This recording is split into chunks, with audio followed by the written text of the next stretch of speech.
اب ہم بات کریں گے آخری بایوٹیک کمپوننٹ کی جو کہ ایکو سسٹم کے لیے بہت امپورٹنٹ ہے. ڈیکمپوزرز جو ہیں یہ فائنل سٹیج ہیں یا فائنل ٹرافک لیول کے اوپر جو ہے ان کا امپورٹنٹ ترین رول ہے ایکو سسٹم کے اندر، کیونکہ ڈیکمپوزرز جو ہے وہ ڈیڈ جو ہے اینیملز اور پلانٹس کے اوپر جو وہ فیڈ کرتے ہیں جو کہ ڈکے ہو رہے ہیں. اور ان کا امپورٹنٹ رول اس لیے ہے کہ ان کا سائز جو ہے وہ ڈیکمپوزرز کا بہت چھوٹا ہوتا ہے،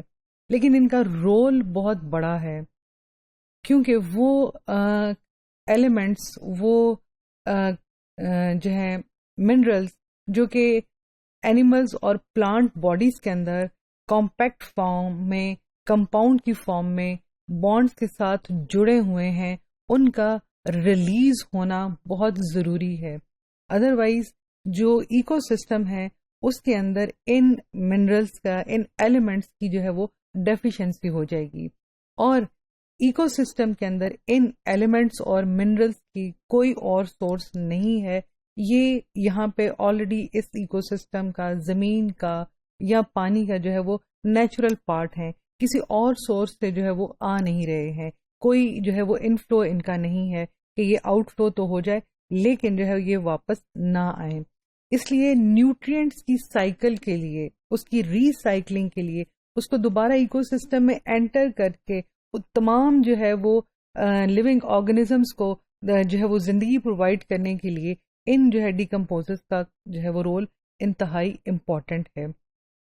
ڈیکمپوزرز جو ہیں وہ ان ایلیمنٹس کو جو ہے وہ فریگمنٹس میں چینج کریں گے، ان کیمیکل بانڈس کو جو ہے وہ بریک کریں گے، ان ایلیمنٹس کو ریلیز کریں گے. یہ ایلیمنٹس ریلیز ہو کے دوبارہ آئیدر جو ہے وہ واٹر کے اندر جو ہے وہ ڈسپرس ہو جائیں گے، اس کا پارٹ بن جائیں گے، یا جو ہے وہ سوائل کے اندر ڈسپرس ہو جائیں گے، سوائل کا پارٹ بن جائیں گے، وہاں جو دوسرے نیوٹرینٹ مٹیریلز ہیں ان کے ساتھ جڑ جائیں گے، اور اس طرح اگین جو ہے وہ یا سوائل کے اندر جو موجود پانی ہے، جو پلانٹ کی روٹس ہیں اس کے اندر انٹر ہو کے دوبارہ جو ہے وہ پلانٹ کے ٹیشوز میں پہنچیں گے، فوٹوسینتھسس کے ذریعے پلانٹس کی باڈی کا پارٹ بنیں گے. پلانٹس کی باڈی جو ہے وہ ان میں سے جتنے منرلز اور جو ہے اس اپنی مینٹیننس کے لیے، میٹابولزم کے لیے، ریپروڈکشن کے لیے ضروری ہیں وہ استعمال کرے گی. باقی جو پلانٹس ہیں وہ اس کو ایز اے اسٹورڈ انرجی کی فارم میں رکھیں گے، اور یہ منرلز نیکسٹ لیول پہ جو ہے وہ ٹرانسفر ہوں گے جو کہ کنزیومرز ہیں. انہی منرل سے جو ہے وہ، یا انہی ایلیمنٹ سے جو ہے وہ بیسک کمپاؤنڈ جو ہیں وہ بنتے ہیں، جن میں کاربوہائیڈریٹ شامل ہے، جس میں پروٹینز شامل ہیں، جس میں فیٹس شامل ہیں، اور یہی وہ بیسک کمپاؤنڈز ہیں جس کے بغیر کوئی بھی جو آرگنزم ہے، جو جسم ہے، وہ ایک کمپیکٹ شیپ میں، ایک جو ہے مخصوص شیپ اور سائز میں جو ہے وہ نہیں آ سکتا. ڈیکمپوزرز کو جو ہے وہ ہم دو کلاسز میں on the basis of their size جو ہے وہ کلاسیفائی کر سکتے ہیں، مائکرو ڈیکمپوزرز اور میکرو ڈیکمپوزرز. اب مائکرو ڈیکمپوزرز میں بیکٹیریا ہیں، فنجائی ہیں اور پروٹوزونز ہیں. بیکٹیریا بہت زیادہ امپورٹنٹ ہے کیونکہ بیکٹیریا ان ڈیڈ اینیملز اور پلانٹس سے جو ہے وہ اپنی فوڈ اور انرجی کو حاصل کرتے ہیں. اس کا مطلب ہے ان کو وہ جو بانڈ بنے ہوئے ہیں کاربن کے درمیان، ہائیڈروجن کے درمیان اور آکسیجن کے درمیان، ان کو بریک کرنا ہے. اس بریکنگ سے جو ہے جو انرجی ملنی ہے اس کو یوٹیلائز کرنا ہے، اور پہلے اس کاربن، اس ہائیڈروجن، اس آکسیجن، اس نائٹروجن کو جو ہے وہ اپنی باڈی کے لیے، اپنی لائف سپورٹ کے لیے جو ہے وہ استعمال کرنا ہے، اور پھر جو ہے وہ اس کو ریلیز کرنا ہے جو ہے وہ باقی ریسٹ آف دا جو منرلز ہیں اس کو سوائل میں یا واٹر کے اندر. فنجائی یوزلی جو ہے جسے آپ فنگس کہتے ہیں یا جسے آپ جو ہے وہ کائی کہیں گے، یہ عموماً ڈیڈ اور ڈیکیئنگ جو مٹیریلز ہوتے ہیں اس کے اوپر جو ہے وہ پلتی ہے. اس کی بہت ایک اچھی اگزامپل جو ہے وہ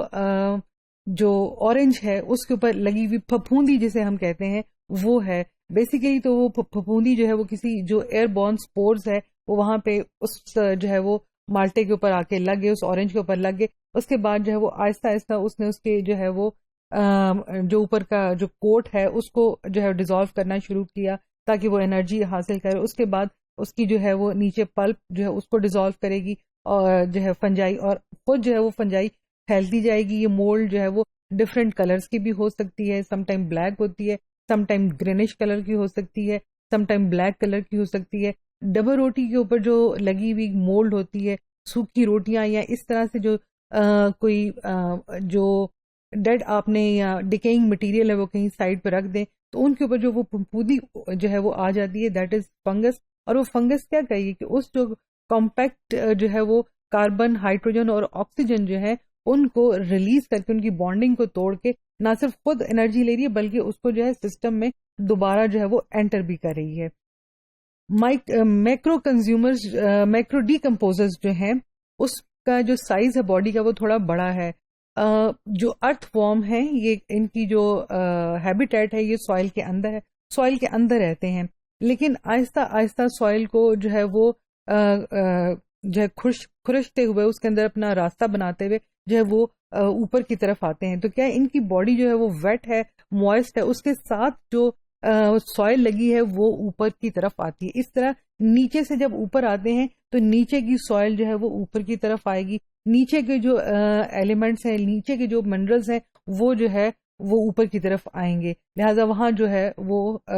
سوائل کو جو ہے اس کی فرٹیلٹی کو انکریز کریں گے. نیماٹوڈز اور مولسکنز دیکھنے میں ان کا کوئی رول نہیں ہے, بہت چھوٹا سا ان کا فائلم ہے, انورٹیبریٹ ان نیچر ہے, لیکن یہ بھی میکرو ڈی کمپوزرز کا کام کرتے ہیں کیونکہ یہ بھی ڈیڈ جو ہے وہ آرگینک مٹیریل کے اوپر یا جو ڈیکیئنگ مٹیریل ہے اس کے اوپر فیڈ کرتے ہیں, وہاں سے خود بھی انرجی لیتے ہیں اور وہاں کے مٹیریل کو جو ہے ری سائکلنگ کر کے اس کو دوبارہ سوائل میں بھی جو ہے وہ منرلز کو انٹر کرتے ہیں تاکہ جو ہے لائف اور دوسری جو ایکو سسٹم کی کمیونٹیز ہیں ان کی سسٹینیبلٹی جو ہے وہ رہ سکے.